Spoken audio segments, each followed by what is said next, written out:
हरि भजन बिना सुख शांति नहीं। सूत जी कहते हैं, हे ऋषियों, मैं वह कथा सुनाऊंगा जिसमें भगवान श्री कृष्ण की अनेक लीलाओं का वर्णन होता है।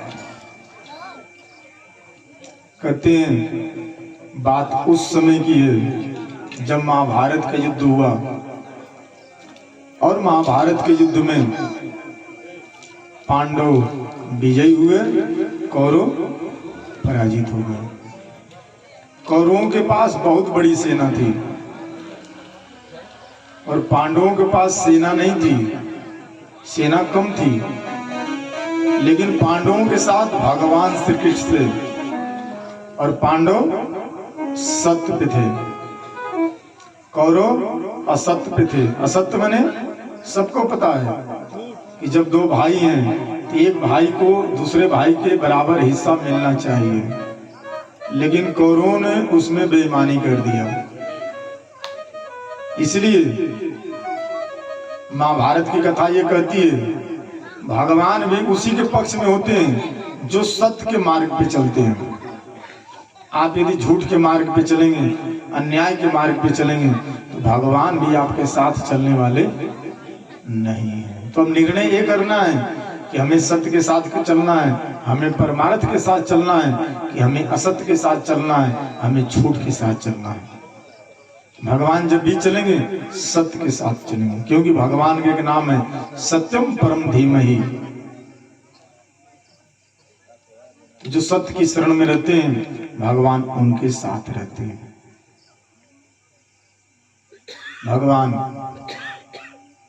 की जब कृपा से जब पांडव विजयी हो गए और दुर्योधन की जांग टूट गई भीम की गदा से, क्योंकि उसकी जो जांग थी, जांग के जो ऊपर का भाग था यहाँ का, वो कमजोर था। वो रात्रि में करा रहा है। गुरु द्रोणाचार्य का पुत्र अश्वत्थामा रात्रि में उससे मिलने आए और अश्वत्थामा कहते हैं, हे दुर्योधन, आज तुम्हारी जो दशा है मैं दशा से देखकर बहुत दुखी हूं। दुर्योधन बोलता है क्यों? क्योंकि युद्ध में तेरी विजय होनी चाहिए, लेकिन विजय हुई पांडवों की। यदि मैं तेरा सेनापति रहा होता तो विजय तेरी होती है। दुर्योधन से अश्वत्थामा बोल रहा है। दुर्योधन बोले, तू मेरी सेना में था, मेरे साथ युद्ध लड़ रहा था। अश्वत्थामा बोले, मैं सेनापति नहीं था। अश्वत्थामा बोलते हैं कि तेरे जो सेनापति थे भीष्म पितामह कर्ण, वो किसी न किसी संबंध से पांडवों से जुड़े हुए थे, इसलिए तेरी हार हुई है। अभी भी तू चाहता है कि तेरी जीत हो जाए तो मुझको सेनापति बना दे। दुर्योधन बोले, महाराज सेना नहीं है तो सेनापति तू किस चीज का बनेगा? अश्वत्थामा बोले, तू राजा अभी जिंदा है और राजा जब तक जिंदा रहता है तब तक वो अपना सेनापति बना सकता है, तेरी मृत्यु नहीं हुई है। दुर्योधन बोला, मित्र मुझे भी एक ही बात का गम है कि हम 100 भाई, 100 में से आज एक भी जिंदा नहीं, पांडव 5 और 5 के 5 जिंदा। मेरा दुख यही है कि 5 ना सही, यदि भीम मर जाता तो मेरे मन को शांति मिलती।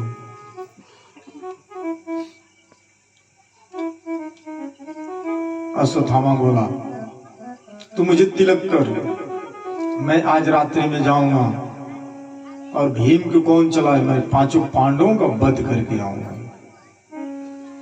दुर्योधन बोला, तू युद्ध नहीं लड़ेगा? अश्वत्थामा बोले, अकेले युद्ध थोड़ी होता है, युद्ध के साथ तो सेना चाहिए। तुम्हें विजयी बनाना है तो मैं छल कपट का सहारा लूंगा। और अश्वत्थामा भूल गए कि छलिया कभी विजयी नहीं होता। होता है छलिया कभी विजयी होता है? सत्य परेशान हो सकता है लेकिन पराजित नहीं, उसने छल का सहारा लिया। अब भगवान कहते हैं कि मुझे छल नहीं भाता। छल कपट मोहि छिद्र न भावा, निर्मल मन जन सो मोहि भावा। भगवान को क्या पाता है? निर्मल मन। मुझे छल कपट नहीं भाता। अश्वत्थामा रात्रि में चले और भगवान लीलाधारी लीला किए। पांडव से कहते हैं कि तुम विजयी हुए हो, चलो उत्सव मनाया जाए। तनी वजह कम करिए, बाहर जाता हुआ पांचों और तनी कम, पांचों पांडवों को लेकर के देवी द्रौपदी को लेकर के उत्सव मनाने के लिए भगवान जब निकल गए। भगवान सब जानते हैं, लेकिन लीलाधारी भगवान लीला कर रहे हैं। उधर दे दीजिए, वहां पे आपके लिए वहां दे दिए। लीलाधारी भगवान लीला किए। क्या लीला किए?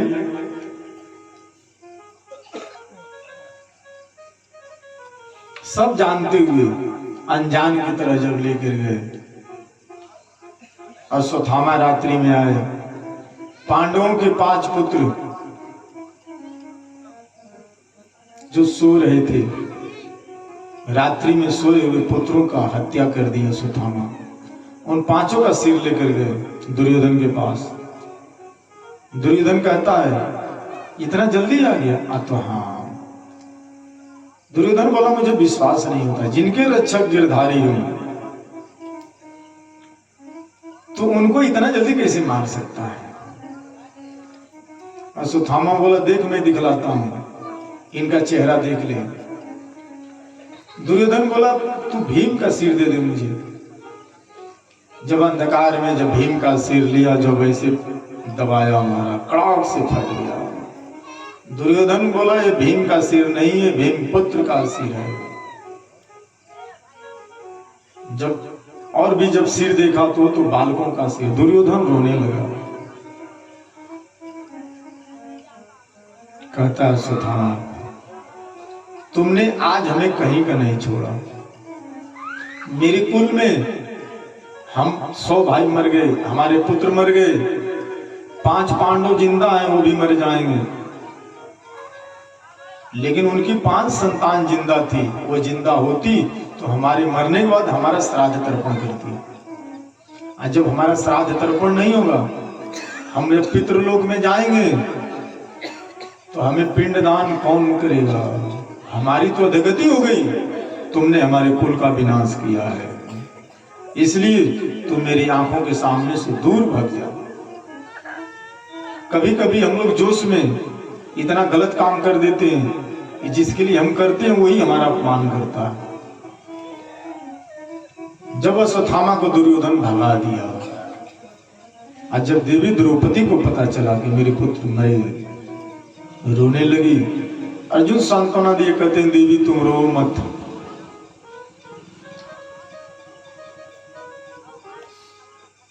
तुम आंसू तभी पोछोगी जब मैं उस आतताई का सिर इसी गांडी से काट करके लाऊंगा और तुम्हारे चरणों में भेंट करूंगा।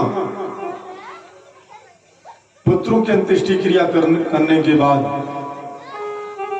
उसके सिर पे पैर रख करके जब तुम स्नान करोगे। इतना सांत्वना देके श्री अर्जुन भगवान श्री कृष्ण को लेकर के चले गए।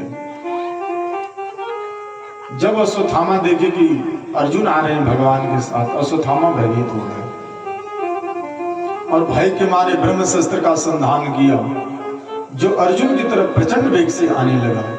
और जब अर्जुन की तरफ जब प्रचंड वेग से आने लगा, अर्जुन घबरा गए, अब क्या होगा, मेरे प्राणों के ऊपर आ पड़े।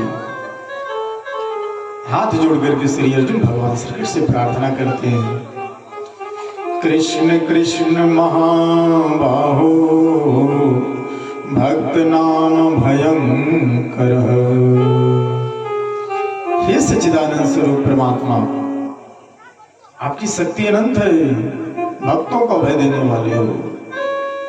ये जो आग का गोला मेरी तरफ आ रहा है, इससे मेरी रक्षा करो।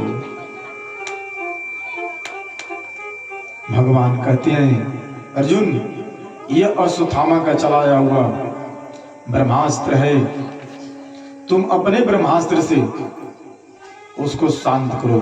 क्योंकि अश्वत्थामा बाण चलाना जानता है, लेकिन ब्रह्मास्त्र को वापस करना नहीं जानता। श्री अर्जुन उस बाण को शांत किए और दौड़ करके अश्वत्थामा को पकड़ लिया, पकड़ करके रस्सी में बांध दिया और रस्त में बांध करके जब लेकर के आए और जब देवी द्रौपदी के सामने जब खड़ा किया, आज उसका सिर झुका हुआ है। जो अश्वत्थामा महारथी है, जो वीरों से युद्ध करता है, लेकिन आज अपने कुकर्म के कारण उसका सिर झुका हुआ है। इसलिए कभी भी जब कर्म करना चाहिए तो ऐसा कर्म नहीं करना चाहिए कि समाज में हम निंदा का पात्र बने। जब देवी द्रौपदी देखी कि मेरा गुरु पुत्र बांध करके लाया गया, उसकी गुरु भक्ति जग गई। मच्चिता में से ब्राह्मणों नित्य राम गुरु, इन्हें छोड़ दो, इन्हें छोड़ दो, ये हमारे पूजनीय है, क्योंकि हमारे गुरु पुत्र हैं। आज गुरु पुत्र, गुरु जी गुरु पुत्र के रूप में हमारे सामने खड़े हैं। देवी द्रौपदी कहती है, जिन गुरु के आशीर्वाद से आप लोगों ने शस्त्रों की विद्या प्राप्त की, वही गुरु जी अपने पुत्र के रूप में हमारे सामने खड़े हैं। आज हमारे गुरु नहीं है, गुरु माता जो कृपी हैं अपने पुत्र के सहारे जी लेंगी, लेकिन जब उनका पति भी नहीं रहे और उनका जब पुत्र भी नहीं रहेगा तो गुरु माता किसके सहारे जिएगी। मेरे तो पुत्रों का वध हुआ है, लेकिन मेरे तो 5 पति जिंदा हैं। जैसे ही जब गुरु भक्ति अपनी बताई, पत्नी का धर्म, पत्नी का यही काम है कि अपने पति को पतित होने से बचा ले, क्योंकि आज अर्जुन पतित होने जा रहे थे। क्योंकि जब गुरु पुत्र का वध करते उनको पाप लगता। अपने पति को बचा लिया, रोने लगी, कहती कि जिस प्रकार आज मैं रो रही हूं अपने पुत्रों के वियोग में, मैं चाहती हूं कि मेरी जो गुरु माता है वो न रो। युधिष्ठिर देवी द्रौपदी की बात का बहुत प्रशंसा की, लेकिन भीम को बड़ा क्रोध आया, बोले नहीं इसको मार दो। भगवान श्री कृष्ण भी प्रशंसा की है। भगवान श्री कृष्ण कहते हैं कि देखो भाई, मेरी शास्त्रों में मैंने 2 बात कहा है। अश्वत्थामा ब्राह्मण है और पतित है। कहते हैं ब्राह्मण है तो उसका वध नहीं करना चाहिए, और पतित है तो उसको छोड़ना भी नहीं चाहिए। अर्जुन से कहते हैं मैंने दोनों बातें शास्त्रों में कही है, इसलिए तुम मेरी बातों का पालन करो। अर्जुन जो गीता का ज्ञान लिए थे, श्रेष्ठ व्यक्ति का वध क्या है? उसका सिर मोड़ देना, उसका धन छीन लेना और उसको स्थान से धक्के मार करके बाहर कर देना। श्रेष्ठ महात्माओं के लिए यही वध के समान है, उनके लिए वध का दूसरा कोई विधान नहीं है। तो श्री अर्जुन जी ने उसी ज्ञान के आधार पे अश्वत्थामा के जो मणि थी उसको निकाल लिया और अश्वत्थामा जब चला गया महाराज, भगवान 3 अश्वमेघ जग कराए, युधिष्ठिर राजा बन गए। एक दिन अपने सारथी सात्यकी और मित्र उद्धव के साथ भगवान जब द्वारका जाने की तैयारी की, बहुत दिन बीत गया, 6 महीना से ज्यादा हो गया। युधिष्ठिर, 5 पांडव, बुआ कुंती, बहन द्रौपदी और उनकी बहन माता सुभद्रा देवी खड़ी है, आंसू झरझर बह रहे, क्योंकि आज मेरी जो सुहृदय है मेरे से दूर जा रहे हैं।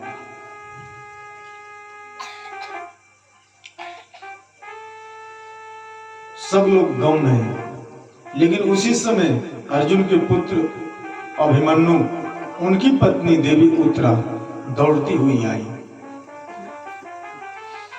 क्योंकि अश्वत्थामा ने क्या किया, जब उसके ऊपर कलंक का टीका लग गया तो सोचा कि मैं पांडवों को निर्वीज कर दूंगा। इसी भाव से उसने देवी उत्तरा के गर्भ के लिए ब्रह्मास्त्र का प्रयोग किया। देखिए, जब जीव जब निंदनीय कर्म पे उतर जाता है उसकी बुद्धि भ्रष्ट हो जाती है। इसलिए कभी भी कोई काम करना चाहिए तो विचार करके करना चाहिए। बिना विचारे जो करे सो पाछे पछता।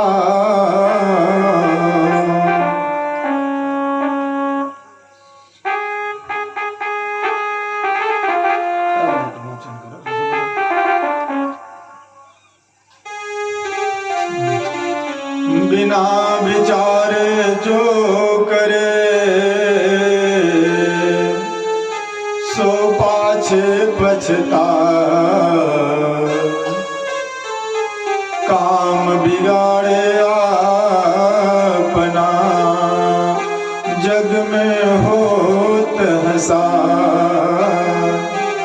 जग में उसकी हंसी होती है और वह हंसी का पात्र जब हो जाता है, जैसे सांप को आप घायल करके छोड़ देंगे तो भयानक हो जाता है, उसी प्रकार निंदित कर्म किया हुआ व्यक्ति जब अपने आप पे उतारू होता है तो किसी की इज्जत नहीं देखता, ना किसी की बहन की, ना किसी की बेटी की, यहां तक वो अपनी भी इज्जत नहीं देखता। महाराज,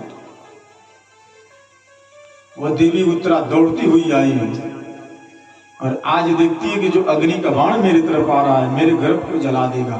इतना उसके पास समय नहीं है।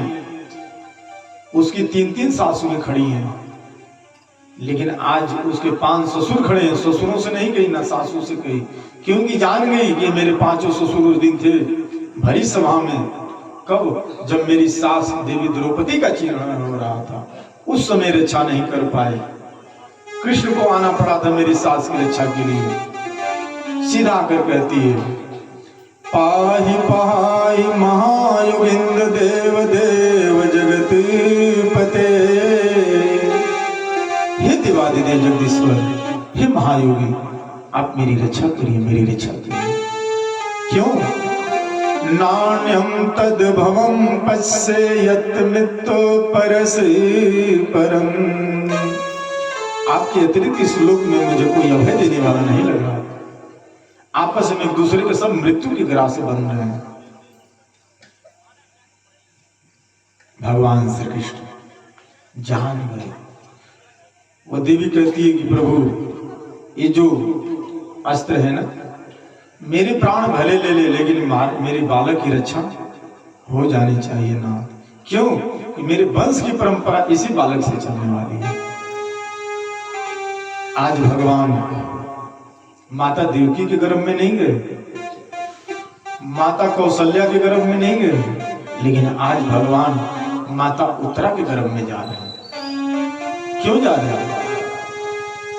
वो शिशु जो है अचेत हो चुका है, गर्मी नहीं सहन कर पाया है। भगवान अपना अंगुष्ठ मात्र का रूप बनाए उस गर्भ में प्रवेश कर गए और चारों तरफ उस बालक की रक्षा करने लगे। वह बालक मां के गर्भ में देख रहा है कि मेरे चारों तरफ कोई ऐसा सांवला सलोना दिव्य पुरुष जो पीतांबरधारी है, चक सुदर्शन लेकर के बार बार दौड़ लगा रहा है। भगवान की छवि का दर्शन करके वह बालक मां के गर्भ में गदगद हो गया। ये बात वहां किसी ने नहीं जानी, मात्र कुंती बुआ जानी कि कृष्ण मेरे बहू के गर्भ की रक्षा कर दिया। जान गई कि भगवान है। कहती है, प्रभु नमस्ते पुरुषम त्वादमीस्तरम प्रकृते परम। प्रभु, आप प्रकृति से परे आदि पुरुष परमेश्वर हैं। आप अंदर और बाहर एक समान रहते हैं। आप इंद्रियों से नहीं जाने जाते, लेकिन आप सब जगह विद्यमान रहते हैं। प्रभु, आपकी माया बड़ी निराली है। जो जीव मुक्त महापुरुष हैं वही आपका भजन करते हैं, वही आपको ध्याते हैं, वही पाते हैं। नाथ, कृष्णाय वसुदेवाय देवकी नंदनाय च नंद गोप कुमाराय गोविंदाय नमो नमः। आप श्री कृष्ण वसुदेव देवकी नंद गोप के लाडले हैं, आपको मेरा बारंबार प्रणाम। नमः पंकजमाय नमः पंकजमालिने नमः पंकजनेत्राय नमस्ते पंचाघरे। नाथ, अरे आपके नाभि कमल से श्री ब्रह्मा जी प्रकट हुए। आप सुंदर कमलों की माला धारण करते हैं, आपके नेत्र कमल के समान हैं और आपके चरण भी कमल के समान हैं। ऐसे श्याम सुंदर श्री कृष्ण को मेरा बारंबार प्रणाम है। मैया कहती है, नाथ कोई कहे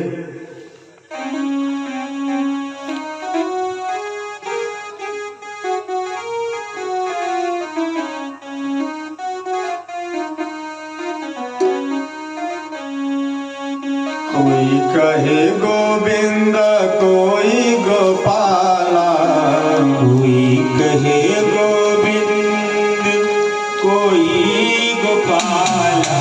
मैं तो कहूँ सांवरिया बांसुरिया वाला, मैं तो कहूँ सांवरिया बांसुरिया वाला। कोई कहे गोविंद कोई गोपाला, कोई कहे गोविंद कोई गोपाला। मैं तो कहूँ सांवरिया बांसुरिया वाला, मैं तो कहूँ सांवरिया बांसुरिया वाला। जाओ।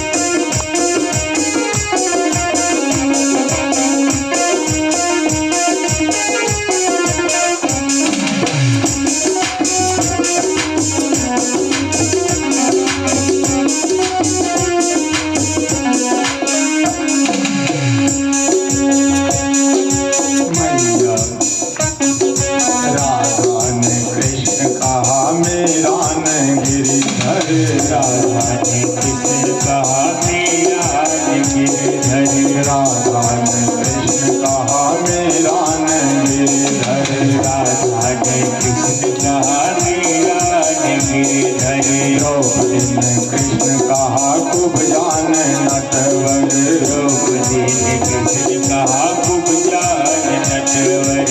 बालों ने तुमको पुकारा गोपाला, बालों ने तुमको पुकारा ग्वाला। मैं तो कहूँ सांवरिया बांसुरिया वाला, मैं तो कहूँ सांवरिया बांसुरिया वाला, मैं तो कहूँ सांवरिया बांसुरिया वाला। कोई कहे गोविंद कोई गोपाला, कोई कहे गोविंद कोई गोपाला। मैं तो कहूँ सांवरिया बांसुरिया वाला, मैं तो कहूँ सांवरिया बांसुरिया वाला। मैया तो कहती है सुनो कन्हैया, मैया तो कहती है सुनो कन्हैया। मैया तो कहती है सुनो कन्हैया, मैया तो कहती है सुनो कन्हैया। घनश्याम कहती है बलराम भैया, घनश्याम कहते हैं बलराम भैया। तोरा की आँखों के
अर्जुन के मोहन, कृष्ण जी के बनवारी अर्जुन के मोहन, छलिया भी कह करके बोला दुर्योधन, छलिया भी कह करके बोला दुर्योधन।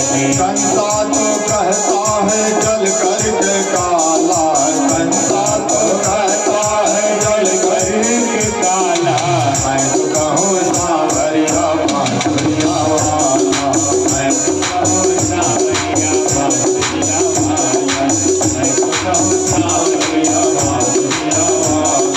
कोई कहे गोविंद कोई गोपाला, कोई कहे गोविंद कोई गोपाला, मैं तो कहूँ सांवरिया बांसुरिया वाला, मैं तो कहूँ सांवरिया बांसुरिया वाला, मैं तो कहूँ सांवरिया बांसुरिया वाला। मैया कहती है मैं तो कहूँ सांवरिया बांसुरी, कोई आपको गोविंद कोई गोपाला कहता है। भगवान कहते हैं कि फूआ जब मुझे जान गई कि मैं भगवान हूँ, वरदान मांगो क्या चाहिए। फूआ कुंती कहती है प्रभु वरदान यही दोनों, विपद संतो न सस्व तत्र तत्र जगत गुरु नाथ, मेरे जीवन में पद पद पर विपत्ति बनी रहे। भगवान बोले कौन सा वरदान है, ये वरदान है। कुंती बुआ बोली यही वरदान है। भगवान बोले क्यों। कुंती बुआ कहती प्रभु भवतो दर्शनम यस्याद पुनर्भव दर्शनम, क्योंकि जब दुख रहता है ना आपकी याद आती है, और जबकि आपकी याद आती है ना तो आपका दर्शन होता है। दुख में सुमिरन सब करे, सुख में करे न को, सुख में सुमिरन करे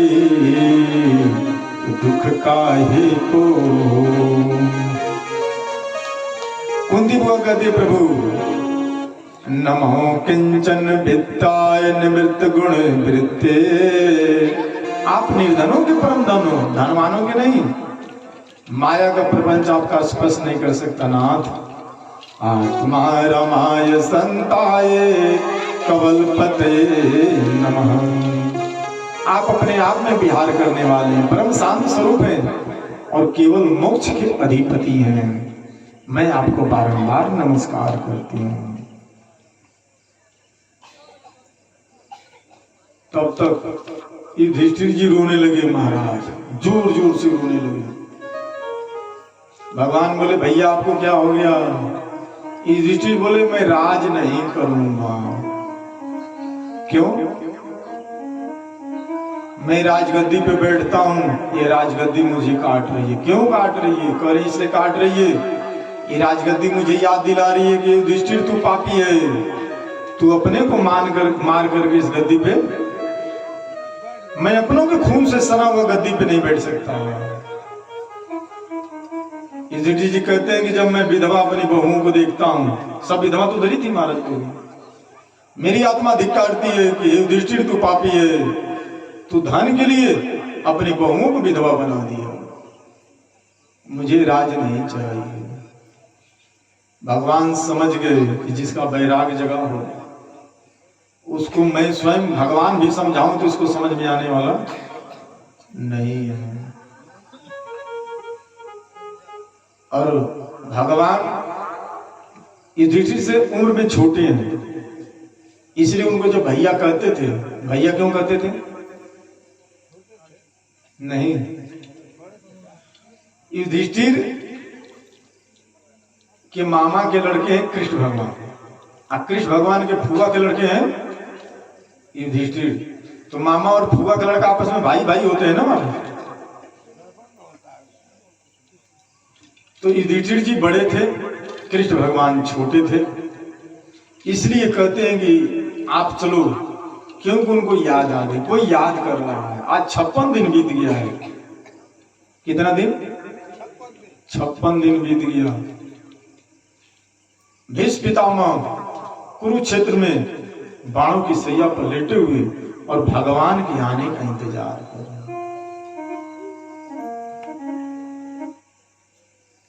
मोहियान मिलो घन श्याम, बहुत दिन बीत गए, बहुत दिन बीत गए, मोहे आन मिलो घन श्याम, बहुत दिन बीत गए। मोहे आन मिलो घनश्याम, बहुत दिन बीत गए। मोहे आन मिलो घनश्याम, बहुत दिन बीत गए। बहुत दिन बीत गए, बहुत दिन बीत गए, बहुत दिन बीत गए। मोहे आन मिलो घनश्याम, बहुत दिन बीत गए। आन मिलो घनश्याम, बहुत दिन बीत गए।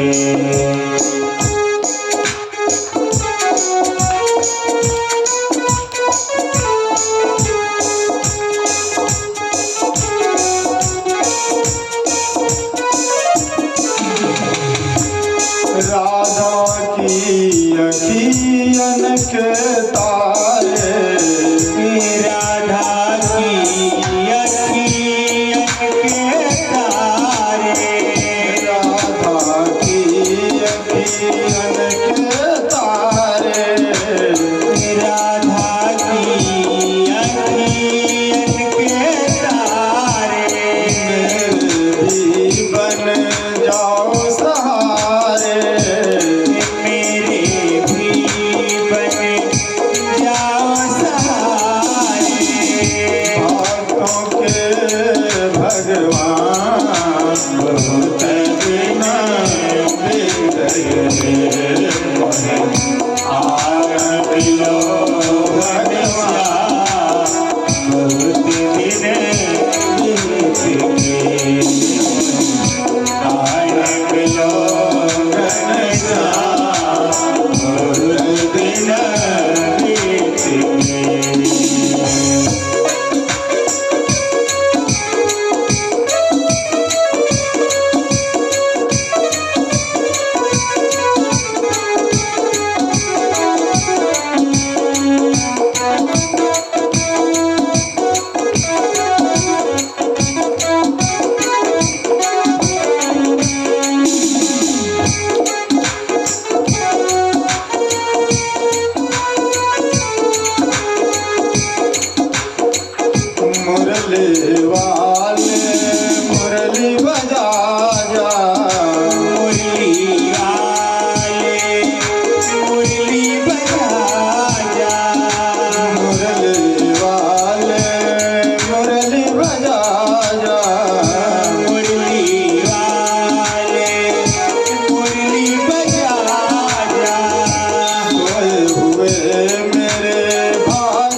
सिखा जा जीवन की हो गई सा होत देना बीत गयो आज मिलो भगवान होत देना आज मिलो भगवान बहुत दिने बीत गयो। भीष्म पितामह उधर भगवान को याद कर रहे हैं। भगवान कहते युधिष्ठिर ठीक है, रथ सजाओ और चलो कुरुक्षेत्र में पितामह के पास चलते हैं, वही तुमको समझाएंगे। जब भीष्म पितामह के पास पहुंचे महाराज, जब भीष्म पितामह देखे कि मेरे प्रभु आए हैं, मन ही मन बाहर भीतर से भगवान को प्रणाम किया। और भीष्म पितामह जब युधिष्ठिर को जब ज्ञानोपदेश करने लगे,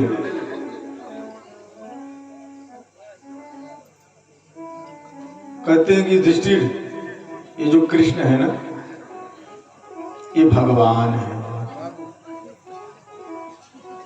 लेके जाइए, जब जाइए तो हमसे, जब जाइए तो लेके जाइए। हाँ बढ़िया,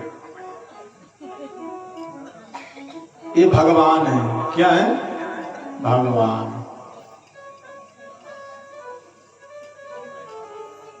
जब महाभारत के युद्ध में मैंने प्रतिज्ञा कर लिया कि पांडवों को निर्भीक, मैंने पांडवों को कल मैं मार दूंगा, तब तुम सब घबरा गए। तो उस समय कृष्ण भगवान युधिष्ठिर के पास गए, कहते कि बताओ क्या होगा। युधिष्ठिर कहते कि प्रभु, जब भीष्म पितामह ने प्रतिज्ञा कर लिया कि हमें मार देंगे तो मार देंगे। भगवान श्री कृष्ण कहते हैं कुछ उपाय करो। युधिष्ठिर कहते हैं उपाय यदि हमारे बस का होता तो हम लोग युद्ध नहीं लड़ते। आपके बस में करना है तो करो, नहीं तो हम तो ठहरे। भीम के पास गए, भीम से यही बात। अर्जुन के पास गए, अर्जुन ने भी कहा कि भीष्म पितामह को कौन मार सकता, हमको मार देंगे। अब आप यदि हमारी बागडोर थामे हो, आप तारो चाहे मारो, मर्जी आपकी। जब देवी द्रौपदी के पास गए, देवी द्रौपदी चिता सजा रही थी। भगवान बोले क्या कर रही हो? द्रौपदी बोली मैं सुहागन मरना चाहती हूँ। भगवान बोले सुहागन कब मरना चाहती हो? द्रौपदी बोली मैं इसलिए मरना चाहती हूँ कि कल मेरे पति मरेंगे, भीष्म पितामह मार देंगे, तो मुझे आज पता चल गया इसलिए मैं आज मरूंगी। भगवान बोले भाई मारे नहीं है, तुम कुछ उपाय करो। द्रौपदी बोली यदि हमारे उपाय के बस में होता तो हम 13 वर्ष का अज्ञातवास नहीं काटते।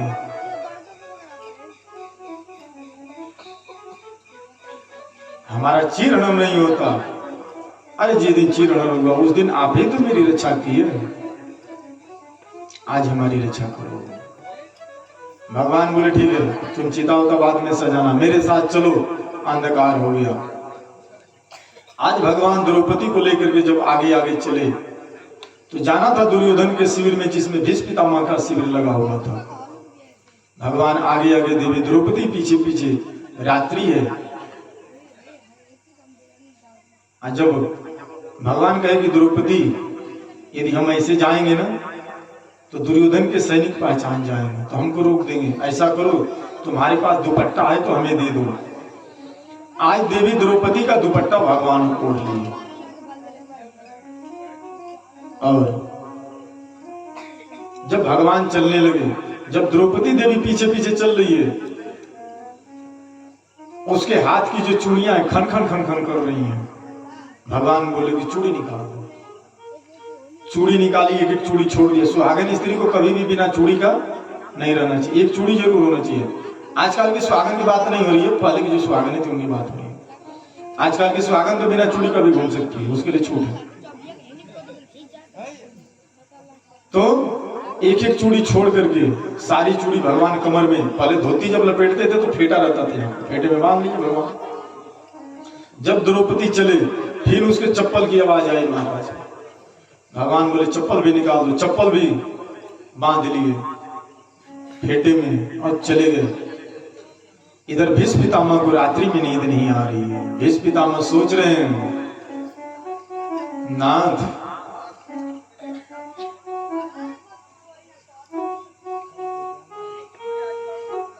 आज लाज रख लो हमारी, क्योंकि रक्षक आप पांडवों के हो, और पांडवों को मैं मारूंगा तो आपकी महिमा मिट जाएगी। तो मेरी लाज रखो, मेरी प्रतिज्ञा की लाज रखो। यही सोच करके भगवान का ध्यान करो। उनको रात्रि में नींद नहीं आ रही है। जब मध्य रात्रि में जब देवी द्रौपदी जब शिविर के पास पहुंचे, भगवान अंजुरिया रात एक पेड़ के नीचे जाकर खड़े हुए, कहे कि जाओ भीष्म पितामह के शिविर में जाकर सीधा प्रणाम करो। घूंघट काट करके गई। पतोहू जब जाती है ससुर के सामने तो बिना घूंघट के नहीं जाती है, महाराज घूंघट में जाती है। आजकल की पतोहू नहीं, आजकल का तो ससुर ससुर हो गई बनो, वो पतोहू के पहले ही देख ले बना, तो पतोहू काहे के जाएगी घूंघट काट के। आजकल तो छूट है, पहले के ससुर की बात हो रही है। अरे जब आजकल का पहले ससुर बन गए बनो, शादी से पहले ही ससुर हो आई बना लड़की देखे। अब ससुर का देखे भाई, ओकर नाक का नथुनी देखे, कान का बाली देखिए, इतना बहुत ससुर बना है। सर्वो देखे तुम ससुर बन गया एक जना भसुर गेल मानो। इसलिए बहू पहले जाती थे घूंघट का काहे कि ससुर हूँ। अब वो जाने थे कि कोई वो ससुर बन चुकल बना 10 गांव को। लास्ट में हमके पसंद किलो कब जब इनके लड़का के बाद झड़ गए तो। हाँ भाई, जब कई गांव को ससुर बन 10 को लड़की देखला के बाद ही पसंद पड़ल वाले तो जाने थे कितना बहुत ससुर बना देंगे सामने शर्मिला की जरूरत। और वो ससुर देखा था ना कि पतो ये खेत का चलती है बाहरी ससुर। हाँ। देवी द्रौपदी घूंघट काट करके गई और जाकर के सीधा भीष्म पितामह को प्रणाम किया। भीष्म पितामह बोले सौभाग्यवती भव। देवी द्रौपदी कहती पितामह आपका आशीर्वाद मेरे ऊपर हमेशा बना रहे। भीष्म पितामह कहते कि तुम द्रौपदी हो? तो हाँ। भीष्म पितामह कहते हैं कि तुम कैसे मेरे शिविर में आई हो? अब तो मैं फंस गया। मैंने तुमको सौभाग्यवती का वरदान दिया और उधर दुर्योधन को मैं प्रतिज्ञा कर चुका हूं सवेरे पांडवों को मारूंगा। ये दोनों बातें एक साथ कैसे हो गई? मैं तो फंस गया। बताओ द्रौपदी तुम किसके साथ आई हो? द्रौपदी कहती मैं अपनी सखी के साथ आई हूं, मेरी सखी आई है। भीष्म पितामह बोले मुझे सखी का दर्शन कराओ। आज जब गए जब सखी का दर्शन करने के लिए तो भगवान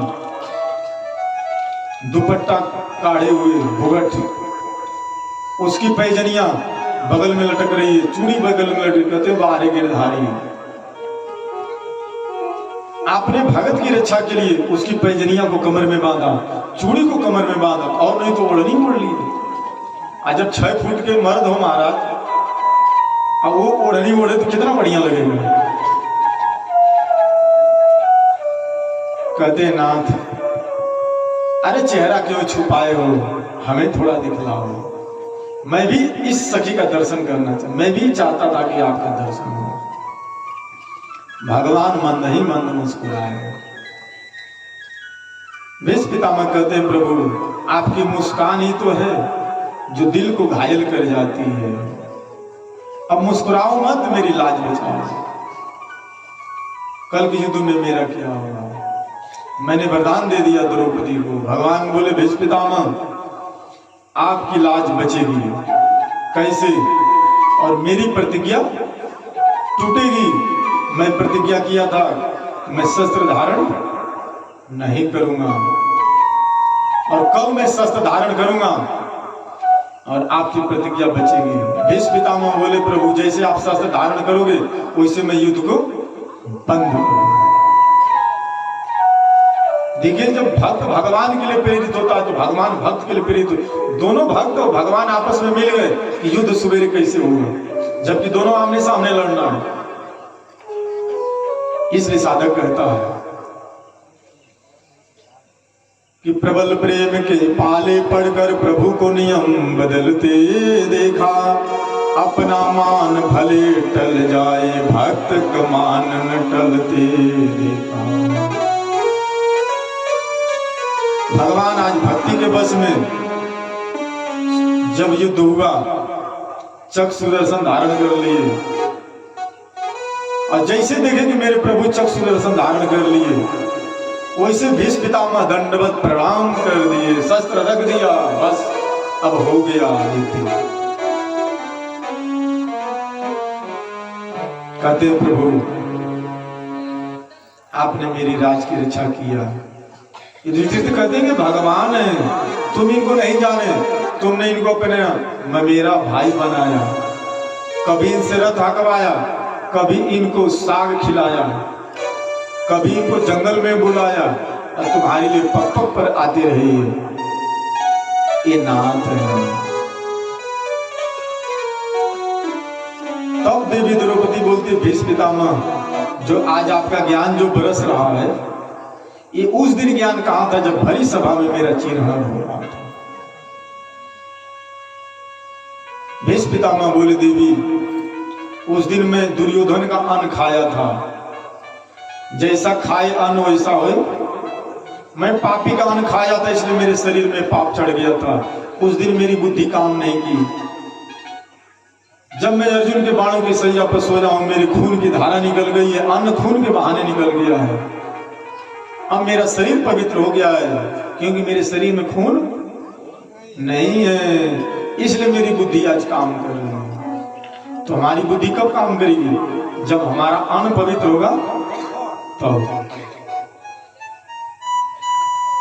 तब युधिष्ठिर जी कहते हैं कि ठीक है पितामह, आप कहते तो मैं राज करूंगा। युधिष्ठिर जी पितामह कहे कि देखो तुम धर्मात्मा हो, तुम यदि दुर्योधन को नहीं मारते तो दुर्योधन तुमको मारता।